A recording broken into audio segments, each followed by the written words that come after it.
रोहान और डरावना क्लाउन। एक दिन रोहान सर्कस देखने गया। सर्कस के रंग बिरंगे तमाशे और मजेदार खेल देखकर वो बहुत खुश था। वहां उसकी मुलाकात एक मुस्कुराते हुए क्लाउन से हुई। क्लाउन ने रोहान से कहा, क्या तुम मेरे दोस्त बनोगे? रोहान, जो हमेशा नए दोस्त बनाने के लिए तैयार रहता था, खुशी से मान गया और उसने कहा, बिल्कुल, तुम तो बहुत मजेदार लगते हो। क्लाउन ने मुस्कुराते हुए कहा, आओ मेरे घर चलो। क्लाउन का घर एक सुनसान इलाके में था और वहां का रास्ता अजीब और थोड़ा डरावना लग रहा था। जब वो घर पहुंचे तो रोहान ने देखा कि घर के अंदर हर तरफ क्लाउन की अजीब और डरावनी तस्वीरें लगी हुई थीं। रोहान हल्का सा घबराया, मगर क्लाउन ने कहा, डरो मत, ये सिर्फ सजावट है।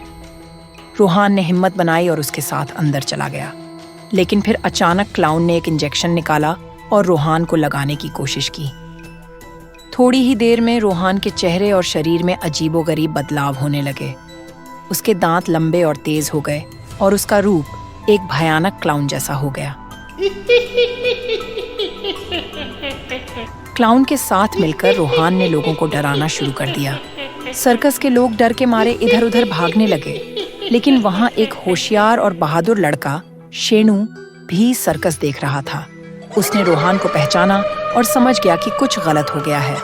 उसने तय किया कि वो रोहान की मदद करेगा। शेणु चुपके से उस डरावने क्लाउन के कमरे में गया, जहां उसने इंजेक्शन ढूंढना शुरू किया जो रोहान को उसके असली रूप में ला सकता था। कमरा अजीब और खौफनाक था, लेकिन शेणु ने हिम्मत नहीं हारी। आखिरकार उसे एक अलमारी के कोने में वो इंजेक्शन मिल गया।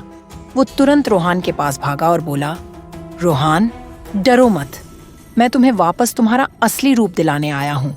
शेणु ने इंजेक्शन रोहान को दिया और धीरे धीरे रोहान का डरावना रूप खत्म होने लगा। जब वो वापस अपना पुराना रूप ले आया तो उसने शेणु का शुक्रिया अदा किया। इसके बाद दोनों ने मिलकर उस क्लाउन को सर्कस से निकालने की योजना बनाई। उन्होंने क्लाउन के खुफिया इलाके की पूरी बात सर्कस के मालिक को बताई और मालिक ने उस क्लाउन को हमेशा के लिए वहां से निकाल दिया।